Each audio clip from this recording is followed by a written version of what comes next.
Well, it's just a week before we fly back to Tunisia, and we haven't been slacking. We've got the van through its MOT eventually and sorted out all the solar. It was also grandson Huxley's birthday. My daughter made a fantastic cake for him. More on that later. The MOT in the UK is a bit strange. You have different classes of vehicle. You have to go to a proper MOT testing station. Well, they run through all the systems on the van and make sure that they're all okay. And when I say systems, I mean everything.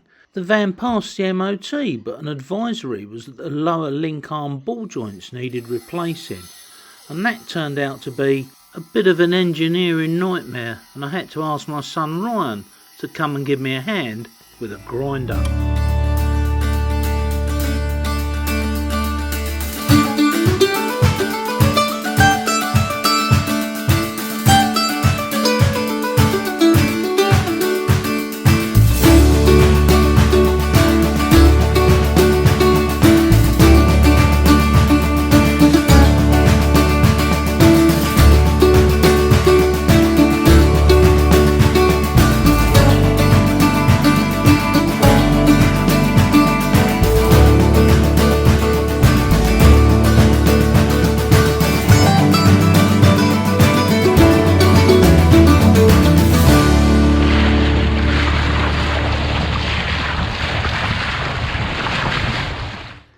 The Ministry of Transport test, the MOT, is basically a check to make sure that all the systems are functioning on your car, and here's the kind of things that they check.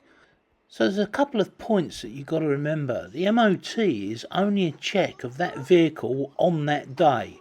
Tomorrow, if something breaks or fails, well, it's not necessarily the fault of the MOT station.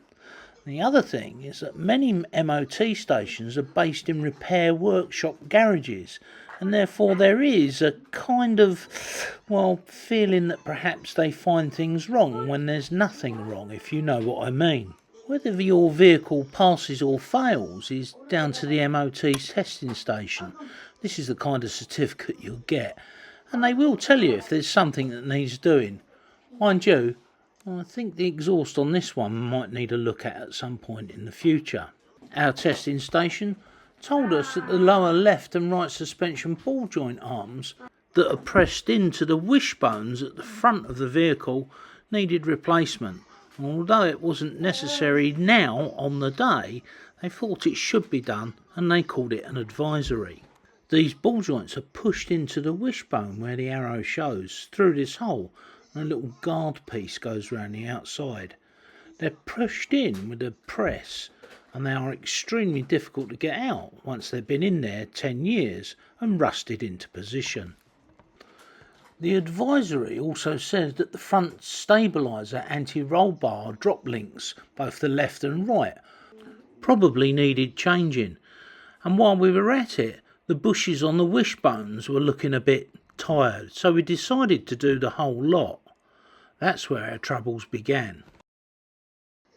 The ball joints proved almost impossible to get out of the hub carriers, and we almost destroyed them getting them out, so we decided to replace the hub carriers as well. It wouldn't take much to push those in, we thought. As you can see, we'd given them some mighty big wallops and tried it on the press to get them out, but it was no go. Even removing the hub carriers completely to try and remove the ball joints proved unfruitful, and as you can see here, I decided the best thing to do was buy new carriers as well. These carriers are sometimes called hub knuckles. These knuckles are connected to the end of the steering rods via a ball joint which fits in there. They also have an ABS sensor that goes through them as well. The upper end of the hub knuckles connect to the steering struts at the front, and the strut has a coil spring and a shock absorber in it.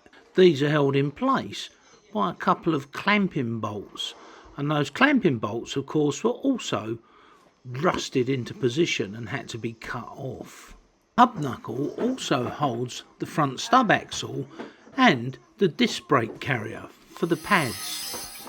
Two of the vertical mounting bolts that go up into the chassis through the bushes on the wishbones were particularly stubborn, and we ended up having to cut through the bushes and the bolts to get them out.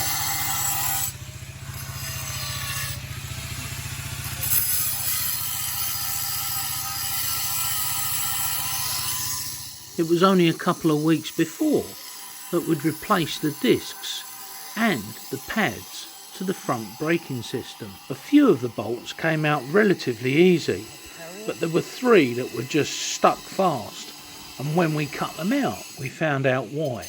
They'd rotted inside the bushes and were almost rotted right through. If one of these bolts had broken while the van was moving, the front wishbones could have literally collapsed. So it was the right time to do it.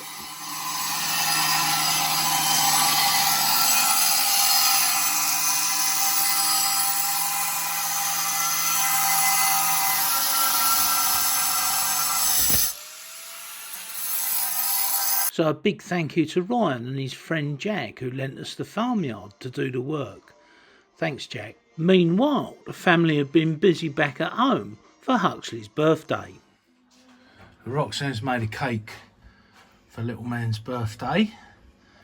This side of it is Finding Nemo. Dory and all the crabs and whatever. Mine. And this side is Shrek. In the swamp, chocolate trees. Donkey's got no ears. The donkey, yeah, he's got no ears. Huxley chewed them off.